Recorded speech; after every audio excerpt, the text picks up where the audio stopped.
AK-47 rocket launcher உள்ளிட்ட ஆயுதங்களை வைத்திருந்த குற்றச்சாட்டின் பேரில் பதிவு செய்யப்பட்ட வழக்கில் பனங்காட்டு படை கட்சியின் நிறுவன தலைவர் ராக்கெட் ராஜா தென்காசி நீதிமன்றத்தில் இன்று ஆஜரானார். இதையொட்டி அங்கே பலத்த போலீஸ் பாதுகாப்பு போடப்பட்டிருக்கிறது. கூடுதல் விவரங்களை செய்தியாளர் மாரிமுத்து வழங்க கேட்கலாம். மாரிமுத்து, வணக்கம். இந்த வழக்கின் பின்னணி என்ன? மேலும் கள தகவல்கள் என்ன? நிச்சயமாக தென்காசி நீதிமன்றத்தில் சற்று நேரத்துக்கு முன்பாக பனங்காட்டு படை கட்சி நிறுவன தலைவர் ராக்கெட் ராஜா தற்போது ஆஜராகியுள்ளார்.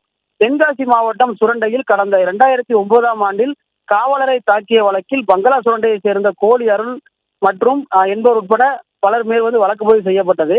இவ்வழக்கில் கோழி அருளை போலீசார் காவலில் எடுத்து விசாரித்த போது ராக்கெட் ராஜாவுடன் இருப்பதாக கூறினார். இந்த தகவலின் பேரில் போலீசார் 2009ஆம் ஆண்டு ராக்கெட் ராஜா வீட்டில் நடத்திய சோதனையில் அங்கு ராக்கெட் ராஜா AK-47 ரக துப்பாக்கியும் ராக்கெட் ராஜரும் பயன்படுத்தியதாக கூறப்பட்டு காவல்துறையினர் அதனை பறிமுதல் செய்தனர்.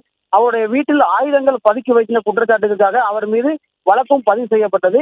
இந்த வழக்கில் ஆஜராக தற்போது பனங்காட்டு படை கட்சி நிறுவன தலைவர் ராக்கெட் ராஜா தற்போது தென்காசி நீதிமன்றம் வந்துள்ளார். ராக்கெட் ராஜா நீதிமன்றத்தில் ஆஜராவதை ஒட்டி இங்கு பலத்த போலீஸ் பாதுகாப்பு போடப்பட்டுள்ளது. விவரங்களுக்கு நன்றி மாரிமுத்து.